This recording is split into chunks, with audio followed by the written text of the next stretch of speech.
Olá!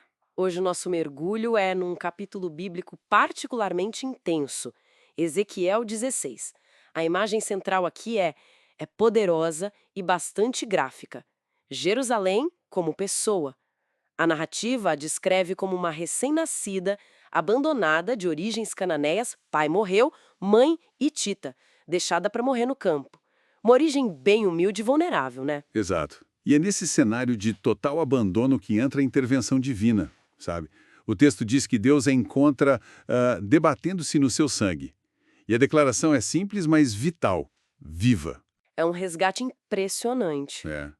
Deus a nutre, a faz crescer, florescer como se fosse uma planta, até se tornar, nas palavras do texto, a mais bela das joias. E essa relação evolui, então. Não é só um resgate, vira algo muito mais íntimo, certo? Sim, sim. O passo seguinte é uma aliança descrita nos termos de um casamento mesmo. Deus a cobre, a limpa, a veste com o melhor linho, seda, bordados, couro fino nos pés. Aham. E os adornos, pulseiras, colar, anel no nariz, brincos e até uma coroa real. Ela passa de abandonada a rainha, né? Com um esplendor que o texto faz questão de dizer que foi dado por Deus. É uma ascensão incrível, mas a narrativa dá uma virada brusca. E aqui a história fica, complexa. Jerusalém, agora bela e famosa, parece esquecer a origem de tudo isso. Pois é, aí que a coisa complica. O texto acusa Jerusalém de confiar na própria beleza e usar a fama que Deus deu para se entregar à infidelidade. É comparada explicitamente à prostituição. Nossa, E os detalhes são fortes. As roupas finas viram decoração para altares idólatras. As joias de ouro e prata se tornam ídolos. Até a comida provida por Deus, azeite, mel, a flor de farinha, é oferecida a esses ídolos. É bem gráfico. chocante. E a acusação vai além, né? Menciona até o sacrifício dos próprios filhos a esses ídolos. O texto pergunta: não bastava a tua prostituição? É como se dissesse que ela ultrapassou todos os limites possíveis. Exatamente. E tem uma comparação que ressalta essa profundidade da transgressão descrita. Ela é chamada de pior que outras prostitutas, porque em vez de receber pagamento, ela paga aos seus amantes. Paga? Como assim? Esses amantes são entendidos como as alianças políticas com nações como o Egito, a Síria, Babilônia, sabe? Isso inverte totalmente a lógica. Sugere que essas alianças e a idolatria não eram só infiéis, mas ativamente prejudiciais e custosas para a própria Jerusalém. Uma esposa adúltera, como o texto a chama, que busca estranhos em vez do marido. Essa imagem de pagar pelos amantes é muito forte mesmo.